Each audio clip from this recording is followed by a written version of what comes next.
Vamos lá, galera, para mais uma resolução de provas discursivas da UERJ e agora vamos fazer a prova de 2015. Então, nós já resolvemos aqui desde 2025 para trás, todas as provas, todos os anos que tivemos provas discursivas, nós já resolvemos as questões. Agora vamos fazer a provinha de 2015.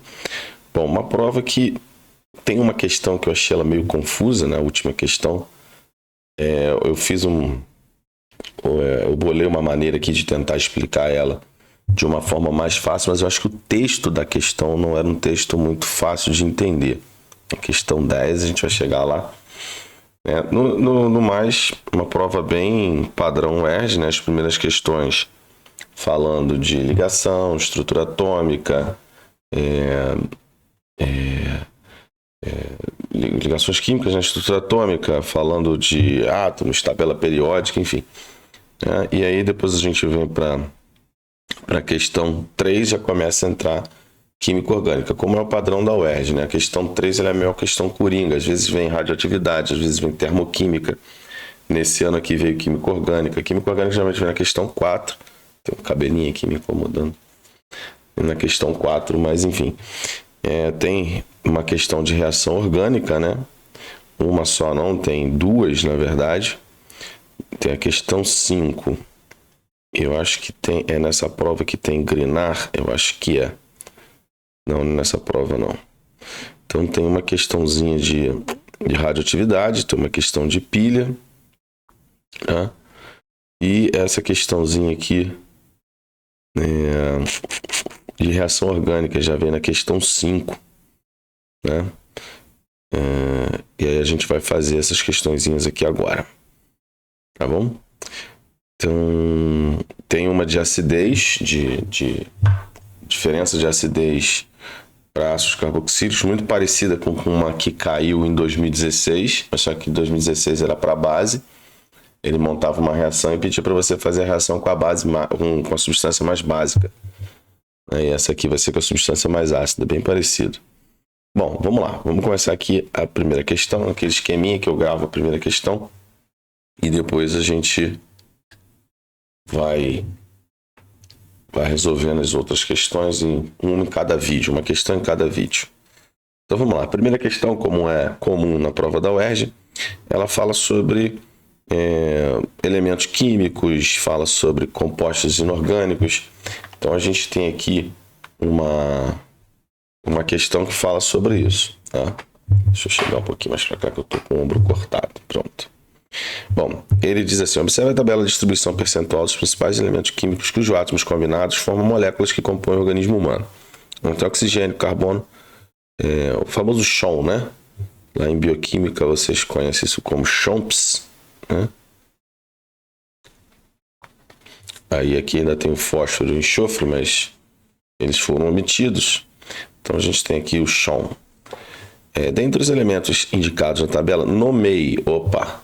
Porque esse comando ele é recorrente na prova da UERJ, tá?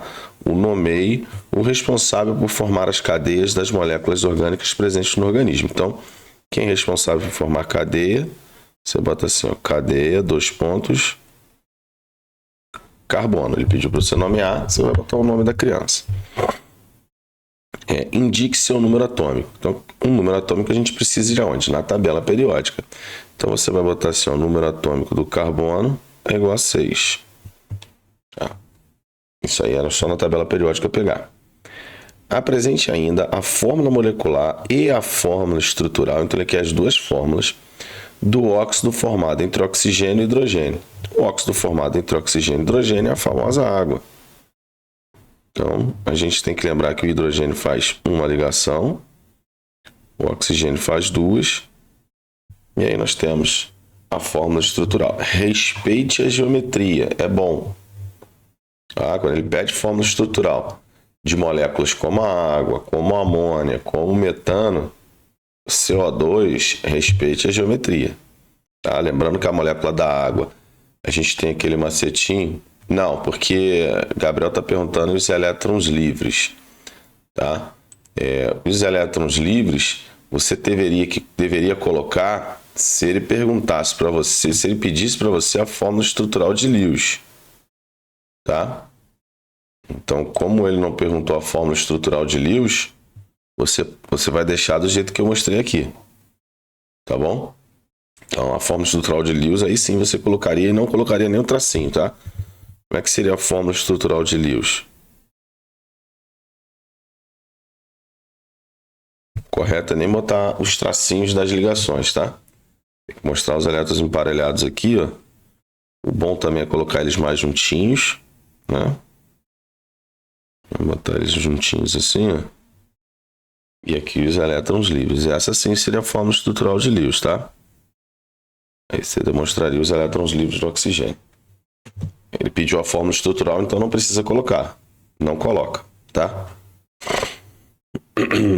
Beleza? Então é uma questão bem simples, né? Acho que uma das questões mais fáceis que a gente já resolveu de todas as provas aqui da UERJ, né? Na minha opinião, essa questão aqui foi a mais fácil de todas, disparado. Tá? Então é isso. Vamos lembrar só aqui rapidinho, geometria molecular, que a água é uma molécula do tipo AB2 e moléculas do tipo AB2. A gente pode ter uma geometria linear ou a geometria angular, como é a da água.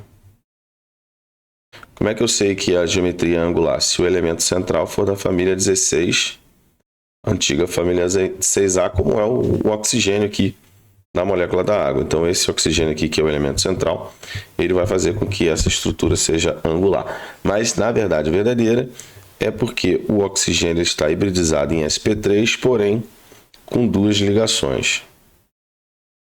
Tá? A UERJ, eu não sei se ela vai pedir isso, né? Mas o arranjo molecular, eu já vi em uma prova de vestibular de São Paulo.